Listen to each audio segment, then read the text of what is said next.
दोस्तों, आपका real horror stories पर बहुत बहुत स्वागत है। और आज मैं आपके लिए फिर 3 सच्ची डरावनी कहानियाँ लेकर आ चुका हूँ। ये तीनों ही कहानियाँ मैंने एक वेबसाइट से ली हैं। जो पहली कहानी मैं आपको सुनाने जा रहा हूँ, ये एक मकान मालिक के भूत के बारे में है। तो चलिए मैं आपको ये कहानी सुनाता हूँ। दोस्तों, ये कहानी या कहे कि ये घटना गुजरात राज्य के ज़िला जामनगर के नगर जाम खंभालिया की है। आज से लगभग 60 साल पहले जाम खंभालिया नगर में परिमा बहन और शांता बहन के परिवार रहते थे। परिमा बहन की उम्र 80 साल के करीब थी और उन्हें एक पुत्री थी जिनका नाम पूरी बहन था। परिवार में 2 बेटे भी थे। परिमा बहन जिस मकान में रहती थी, उस मकान में अचानक ही बहुत अजीबोगरीब घटनाएं होने लगी थीं। जैसे कि दोपहर के समय अचानक चूल्हे का जल जाना, बरामदे में पड़ी खाट का अचानक से जमीन पर बिछ जाना, चाय पकाने की सुगंध अचानक से आने लगती थी, बर्तनों का गिरना ये भी सुनाई दिया करता था। और तो और डरावनी आवाज़ें वगैरह भी आती थी। जैसे जैसे दिन बीतते गए, ये घटनाएं और भी बढ़ने लगी और पूरा परिवार खौफ में जीने लगा था। परिमा बहन के परिवार ने पूजा पाठ, मंत्र हवन करने से लेकर कुछ भी नहीं छोड़ा था। उन्होंने ओझा, ज्योतिष सभी के दरवाजे खटखटाए, पर यह पारलौकिक घटनाएं बंद होने का नाम ही नहीं ले रही थी। लगातार ये भयानक घटनाएं होने की वजह से परिमा बहन और उनके परिवार ने अब फैसला कर लिया था कि वो लोग ये घर छोड़ के किसी और घर में चले जाएंगे। और हुआ भी ऐसा ही। परिमा बहन और उनकी बेटी अपना सामान बांधने लगी। तभी उनके पड़ोसी शांता बहन वहाँ पर आ गई। शांता बहन ने परिमा बहन को समझाया और कहा, यह मकान छोड़कर जाना कोई एकमात्र उपाय नहीं है। समस्या से भागने से कुछ भी तुम्हें फायदा नहीं होगा। तुम्हें उसका समाधान ढूंढना चाहिए। शांता बहन की सलाह मानकर परिमा बहन और उसका परिवार थोड़ा हिम्मत बांधने में सफल रहा और फिर से वहां पर रुकने का फैसला किया। और उसके बाद घर में होने वाली असामान्य घटनाओं को नज़रअंदाज करना शुरू कर दिया। धीरे धीरे ये सभी घटनाएं कम होने लगी थी और परिमा बहन के परिवार का जीवन सामान्य होने लगा था। परिमा बहन और उनके परिवार के साथ घटी इन सब घटनाओं के बारे में जब उनके मोहल्ले में कुछ लोगों को पता चला, तो उनमें से एक अनुभवी व्यक्ति के द्वारा एक बात पता चली। जिस मकान में परिमा बहन का परिवार रहता है, उस जगह के पुराने मालिक के पास से उसके सगे संबंधियों ने वह मकान हड़प लिया था और मरते समय तक उस मकान मालिक का जी उसी मकान में था। यानी कि उसका मोह उस मकान के लिए कम नहीं हो रहा था। शायद उसकी कुछ यादें उस मकान से जुड़ी हुई थी। इसी कारण वह इंसान अपने मकान में किसी भी दूसरे व्यक्ति की मौजूदगी को बर्दाश्त नहीं कर पाता था। परिमा बहन और उनके परिवार को यह हकीकत जब पता लगी, तो उन्होंने फैसला किया कि वो उस अतृप्त आत्मा को मुक्ति दिलाएंगे। हिंदू धर्म शास्त्रों के मुताबिक अगर किसी व्यक्ति का मोह मरने के बाद भी किसी वस्तु में रह जाए, तो वो उसके छुटकारे के लिए ज़रूरतमंद व्यक्तियों को दान दिया जाता है और अतृप्त व्यक्ति की आत्मा के छुटकारे के लिए खास पूजा अर्चना और शांति का पाठ किया जाता है। परिमा बहन ने जो उस आत्मा को मुक्ति दिलाने का फैसला किया था, वो उन्होंने बखूबी पूरा कर दिया। आज भी परिमा बहन के वंशज उस परिवार में रहते हैं और इस घटना को अब काफ़ी समय बीत चुका है, लेकिन आज तक वैसी घटनाएं दोबारा कभी नहीं हुई हैं। दोस्तों, ये दूसरी घटना एक लड़की की भटकती हुई आत्मा के बारे में है। यह घटना पौदंबर में घटी थी और ये घटना भी एक बिल्कुल सच्ची घटना है, जो कि मैंने एक न्यूज़ वेबसाइट से ही ली है। यह घटना एक सोनम नाम की लड़की की है, जो कि एक मध्यम वर्गीय परिवार में जन्मी थी और अच्छे से पली बड़ी थी। अपने स्कूल के दिनों में सोनम काफ़ी होशियार छात्रा थी। घर में माता पिता की हर बात को मानना और घर परिवार के लगभग सभी कामकाजों में सोनम का हाथ बटाना उसका एक बहुत ही अच्छा स्वभाव था। जब सोनम 12वीं कक्षा में थी, तब एक दिन अपनी सहेली के साथ पोदम्बर के समंदर के किनारे घूमने के लिए गई थी। समंदर के किनारे दोनों सहेलियां पानी में पैर भिगोने के बाद एक दूसरे के साथ मस्ती करने लगी थी।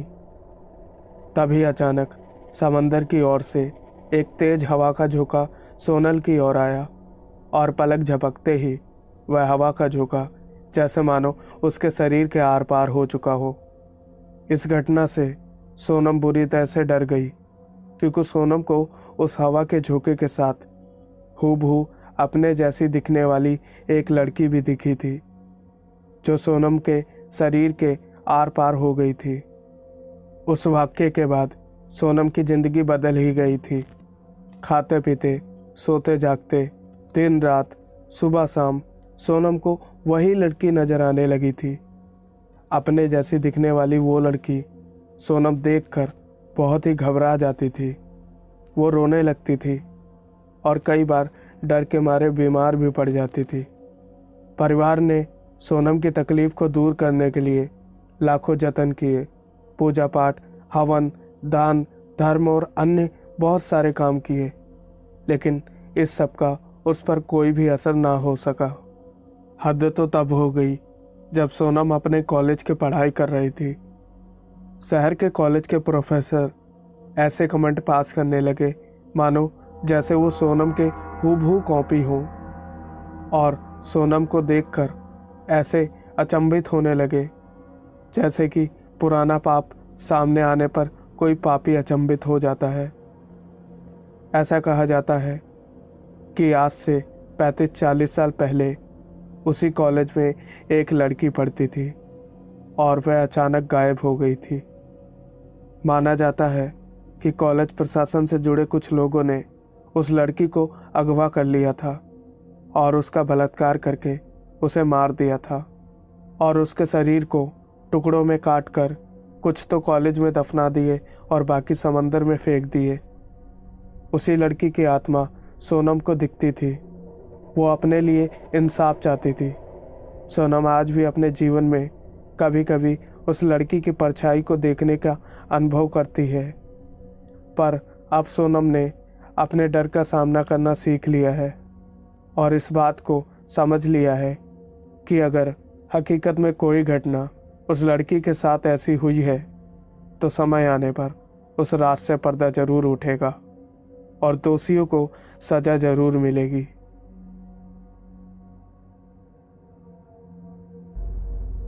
दोस्तों, ये आखिरी घटना शारदा जी के भूत के बारे में है और ये बिल्कुल एक सच्ची घटना है।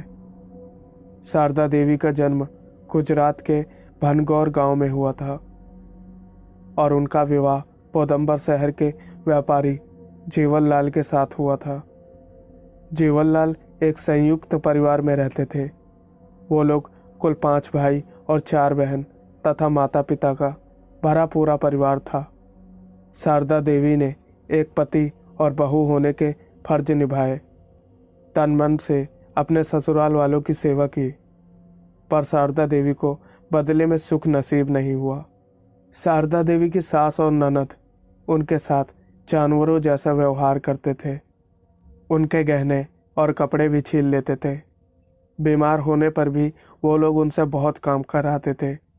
हद तो तब हो गई जब शारदा देवी गर्भवती होने के बाद भी जानवरों की तरह काम करती थी और उनके ससुराल वालों ने उनका हाथ भी नहीं बटाया। शारदा देवी अपने ससुराल वालों के इस अमानवीय व्यवहार और अत्याचारों को सह सह कर जीती चली गईं। जीवनलाल कमाते तो खूब थे, पर उन्हें जुआ खेलने की बहुत गलत आदत थी। अपनी बुरी आदत में मस्त जीवनलाल अपनी पत्नी के साथ हो रहे अत्याचारों को रोकने के बजाय अपनी माँ और बहन की बात सुनकर पत्नी को ही बुरा भला कहते थे और कभी कभी तो गुस्से में शारदा देवी पर वो हाथ उठा देते थे और उससे मार पिटाई करते थे। घर का काम करने और परिवार की सेवा करने के बावजूद शारदा देवी को दुख और तकलीफ़ें ही मिली, जिससे उनका मन भर चुका था और वो अब जिंदगी भी नहीं जीना चाहती थी। तकलीफ में खुद के पति को अपने साथ ना पाकर शारदा देवी ने जिंदगी का दामन छोड़ दिया। ऐसा कहा जाता है कि शारदा ने जानबूझकर गर्भावस्था के दौरान देसी घी के लड्डू भरपेट खाए थे, ताकि गर्भावस्था में उन्हें जहर चढ़ जाए और खुद की जान निकल जाए। पत्नी की मृत्यु से जीवनलाल और उसके दोनों बच्चे दुखी हो गए। और तो और शारदा देवी की सास और ननद को कई बार शारदा देवी की आत्मा दिखने का एहसास हुआ, जो कि शारदा देवी ने शायद उन्हें खुद दिलाया था। एक बार की बात है, जब शारदा देवी की ननद ने उनके सीने का हार अपने सीने पर पहना था, तब शारदा देवी की आत्मा ने उन्हें धक्का देके गिरा दिया था।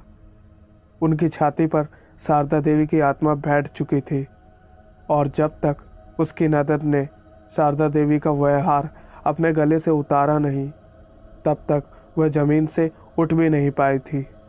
शारदा देवी के स्वर्गवास के बाद जीवनलाल परिवार के साथ कभी कभी प्रसंग में भी चला जाता था, तो वहाँ पर वो अपनी मृत पत्नी को याद कर कर रोया भी करता था और कहता था कि काश मैं अपनी पत्नी को दुख और तकलीफ़ों की जगह कुछ और भी दे पाता और उसकी ज़िंदगी को मैं खुशहाल बना पाता। शारदा देवी की सास दिवाली बहन का स्वर्गवास भी 103 वर्ष की आयु में हो गया। अपने कर्मों के कारण उन्हें अपने अंतिम दिनों में भी अपने बच्चों का प्यार नहीं मिला। उनके 5 बेटे और बेटी थे, लेकिन किसी ने भी उनको प्यार नहीं दिया। वह अपने आखिरी सांसें रो रो कर गिन रही थी। और तो और शारदा देवी की ननद आज भी अपनी आखिरी सांसें गिन रही है। उसकी आयु 80 साल है। वह पौदंबर के खारवा वार्ड विस्तार में पुराने खंडर जैसे मकान में लावारिस पड़ी हुई है।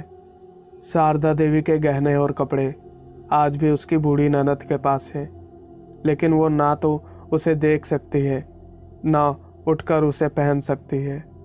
ऐसा लगता है कि शारदा देवी की आत्मा ने ना तो उसे अभी तक माफ़ किया है और ना ही वो उसे मरने देना चाहती है। वो उसे तिल तिल कर मारना चाहती है।